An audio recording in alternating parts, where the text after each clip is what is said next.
하나님 말씀 마태복음 9장 32절부터 34절 말씀입니다. 마태복음 9장 32절부터 34절 말씀 함께 읽도록 하겠습니다.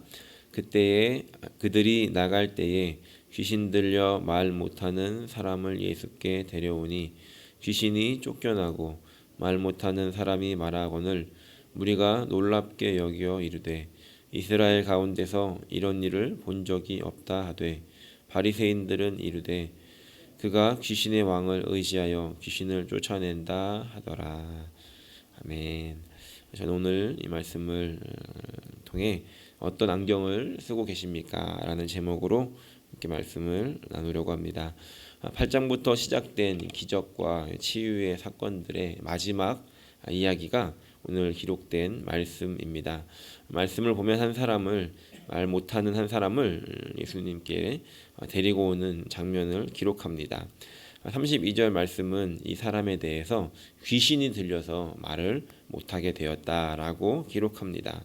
태어날 때부터 말을 못했던 것도 아니고 어떤 사고나 질병의 후유증도 아닌 채 어느 날부터인가 말을 못하게 된 것 같습니다. 그 외에도 여러 가지 현상들로 인해서 사람들은 그 사람이 귀신에 들렸다라고 생각을 했다는 것이죠. 다행히도 8장 28절에 보면 그 귀신이 들린 한 사람, 제어할 수 없어서 사람들이 컨트롤하지 못했던 그런 정도가 아니었기 때문에 이 사람은 예수님께로 데리고 나올 수 있었던 것 같습니다. 여기서 우리는 간단하게 질병의 그 원인 중에서 사단의 영향으로 발생하는 것들이 있다는 것도 알 수가 있게 됩니다. 물론 모든 질병이 사탄이 그랬다라고 연결시켜 버릴 수는 없겠지만 그런 원인이 전혀 없다고도 할 수 없는 것을 우리가 말씀을 통해 생각해 보게 됩니다. 어쨌든 예수님께로 데리고 왔을 때 귀신이 쫓겨나고 말 못하던 사람이 말을 하게 되었다는 겁니다. 이 장면을 마태복음에서는 아주 짧게 기록을 하고 있습니다. 그래서 예수님이 뭐라고 말씀을 하셨는지, 데리고 온 사람들의 믿음이 어땠는지, 그리고 귀신 들린 사람은 어떻게 반응했는지를 전혀 기록하지 않고 그저 예수님께 데리고 왔고 귀신이 쫓겨났고 치유가 되었다 라고 아주 간단하게 기록을 하더라는 겁니다. 그리고 나서 오히려 이 사건을 본 사람들의 반응에 대해서 조금 더 집중하면서 기록하고 있는 모습을 보고 있는데 두 부류의 사람을 기록하고 있습니다. 먼저는 33절에 기록된 것처럼 그 사건을 보았던 그리고 놀랐던 무리들을 기록합니다. 이 무리들은 이 사건을 보고서 놀랍게 여겼고 전에 이런 일을 본 적이 없었다라고 요란을 떨고 있습니다. 앞서서 기록되어져 있는 32절 앞에 기록되어져 있는 이 맹인의 눈을 뜨게 했던 그 사건이나 귀신이 쫓겨나가고 말 못하는 자가 말을 하게 되는 이러한 모습들은 이사야 선지자를 통해서 예언된 메시아에 대한 어떤 그 내용들이 예수님 안에서 이루어지고 있는 사건이었습니다. 이사야서 35장 5절부터 6절을 보면 이렇게 기록을 하고 있습니다. 그때 맹인의 눈이 밝을 것이며 못 듣는 사람의 귀가 열릴 것이며 그때 저는 자는 사슴같이 뛸 것이며 말 못하는 자의 혀는 노래하리니 이는 광야에서 물이 솟겠고 사막에서 시내가 흐를 것임이라 라고 기록합니다. 다시 말해서 이제 메시아가 오면 이런 일들이 일어난다라고 말씀에 기록을 해놓았고 지금 예수님께서 하시고 있는 사역 중에서 이런 일들, 맹인의 눈이 띄어지고 못 듣는 사람의 귀가 열려지고 말을 못하는 사람의 혀가 노래하는 일들이 일어나게 되었다는 것을 지금 보여주고 있다는 겁니다. 그렇기 때문에 지금 이 사건은 메시아가 왔다라는 것을 가르쳐주는 사건인 것이죠. 그렇기 때문에 또 어떻게 보면 이 이스라엘 사람들에게 이 일은 전에 듣지도 못했고 보지도 못했던 것이 사실일 수 있다는 겁니다. 메시아가 와야 이런 일들이 일어나기 때문이라는 것이죠. 그런데 지금 이 무리들은 그 메시아가 오면 이런 일들이 일어날 것이다라고 했던 그 말씀이 지금 눈앞에서 이루어지고 있는 이 놀라운 사건을 지금 보고 있었다는 겁니다. 것입니다. 그런데 안타까운 것은 이 무리들의 반응은 그저 그것을 보고 놀랍다, 어떻게 저런 일이 있지, 한 번도 못 봤어 라고 이렇게 박수치고 끝나더라는 겁니다. 우리가 그 앞에 기록되어져 있는 이 맹인의 눈을 뜨게 했던 사건에서도 알 수 있듯이 이 눈이 보이지 않았던 이 맹인이 오히려 예수님의 메시아됨을 알아보면서 다윗의 자손이여라고 이렇게 불렀던 것을 우리가 함께 생각해 보았습니다. 마태는 이 예수님의 메시아됨에 대해서 이렇게 이제 기록을 하고 있다는 것을 볼 수 있는데, 안타까운 것은 이 무리들은 눈앞에서 그 메시아가 일을 하고 있음에도 불구하고 왜 이런 일이 일어났는가에 대해서 깨닫지를 못했다는 겁니다. 그렇다면 우리가 한 가지 생각해 볼 수 있는 것은 이 무리들은 그렇다면 이 놀라운 광경을 보고도 왜 예수님이 메시아됨을 깨닫지 못했을까를 생각해 볼 수 있다는 것이죠. 이것은 바로 말씀에 대한 무지가 이들을 그것을 보지 못하게, 깨닫지 못하게 만들지 않았는가 생각해 볼 수 있다는 겁니다. 말씀을 알지 못했기 때문에, 이 말씀에 대해서 이들이 무지했기 때문에 하나님께서 미리 말씀하시고 그것을 보여주고 있는데 그 하나님의 일하심을 보고도 지금 하나님이 어떤 일을 이루고 있는 것인가를 전혀 깨닫지 못했다는 것입니다. 예수님께서 마을을 다니시면서 끊임없이 가르치시고 천국 복음을 전파하십니다.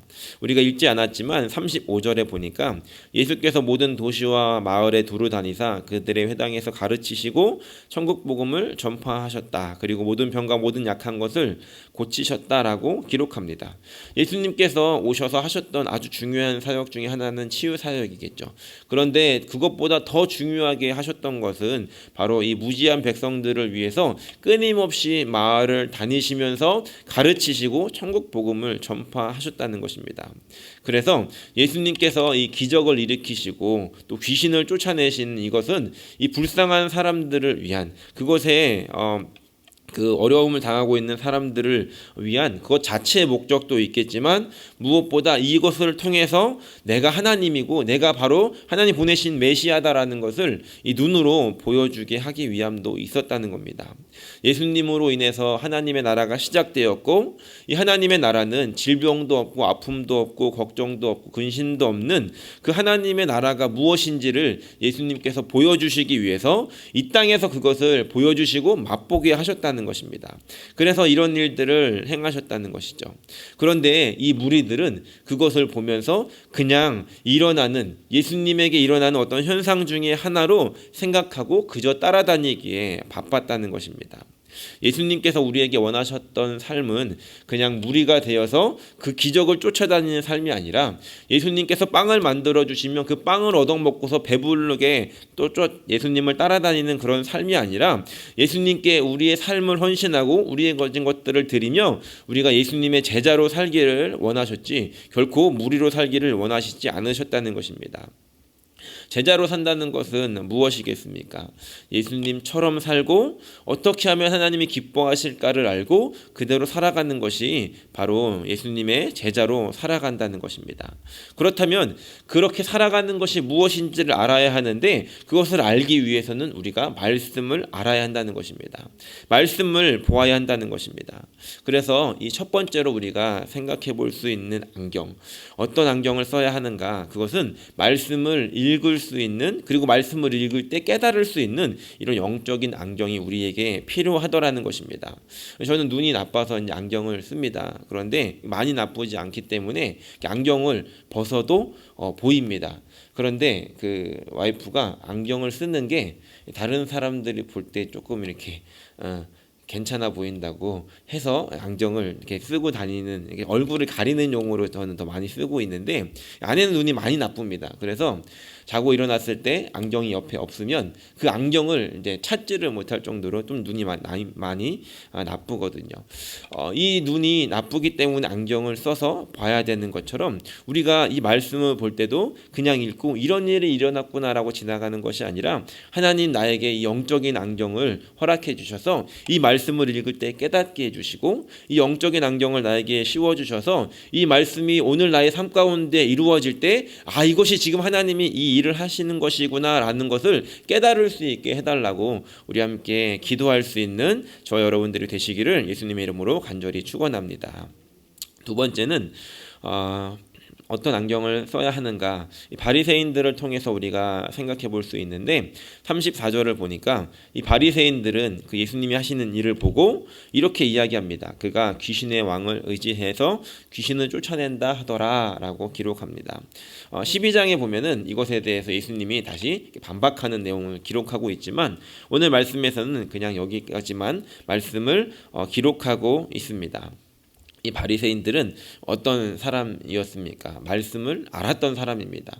말씀을 읽고 말씀을 알았고 그 율법대로 살려고 많은 노력을 했던 사람입니다. 이 말씀을 지키기 위해서 굉장히 철저하게 살았던 사람들이 바리새인들이었습니다.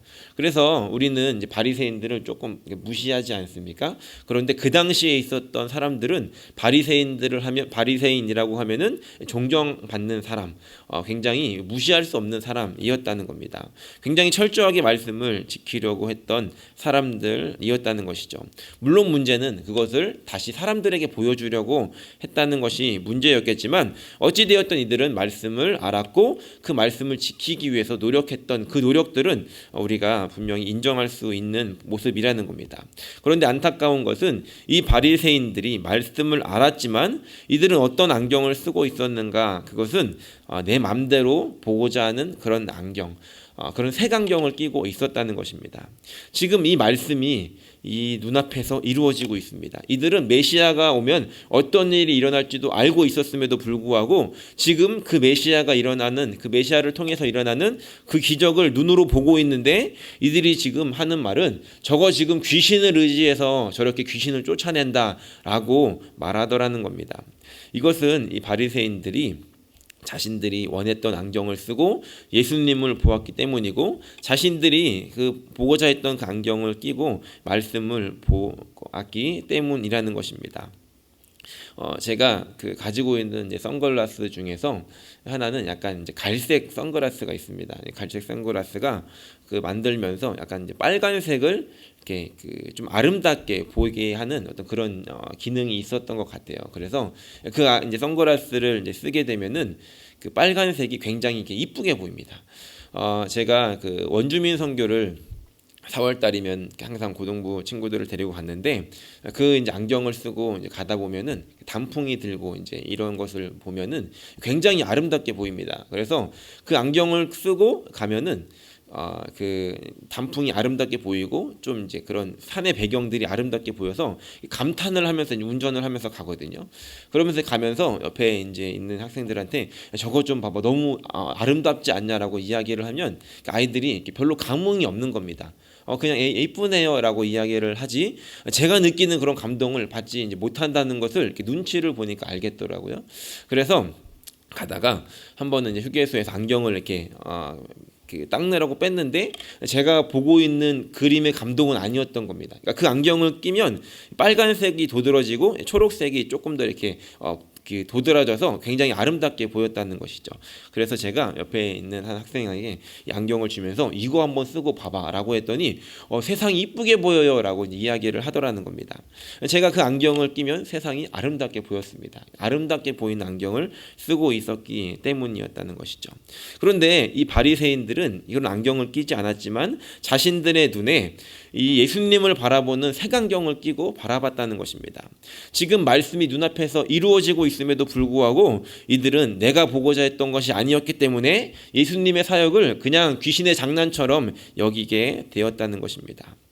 왜 이런 일들이 발생하게 되었을까? 말씀을 분명히 알고 있었는데 이 말씀이 실제가 되어서 그들의 삶 속에 일하는 하나님을 경험해 보지 못하면 이런 일이 일어날 수 있구나 하는 것을 생각해 보게 되었습니다.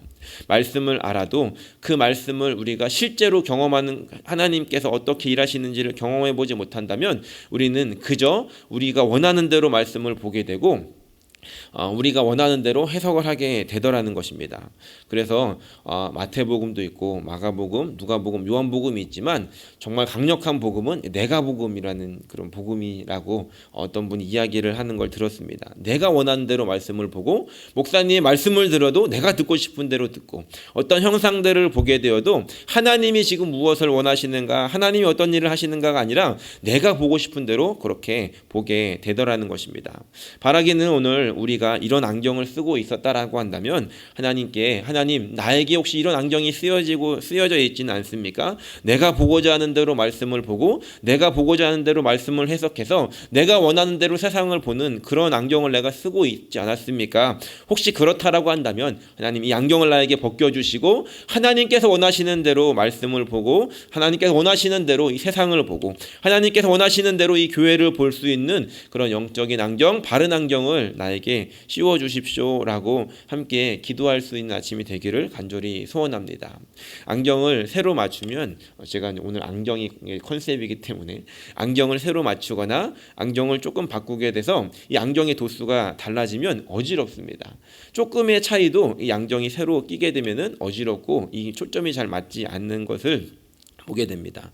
하나님께 우리가 이 아침에 기도할 때 하나님 내가 말씀을 볼 때, 세상을 볼 때, 현상들을 바라볼 때 하나님께서 원하시는 대로 볼 수 있도록 나의 영적인 눈을, 나의 영적인 시력을 하나님 바르게 교정해 주십시오. 정말로 필요하다면 하나님 나에게 그런 바른 안경을 씌워주셔서 하나님의 일들을 보게 하시고 그것들을 깨달아 하나님을 알아볼 수 있는, 하나님이 하나님의 일을 하실 때 이게 하나님의 일이구나 라고 알아볼 수 있는 그런 사람이 될 수 있게 해주십시오라고 기도하며 나아가는 복된 아침 되시기를 예수님의 이름으로 간절히 축원합니다.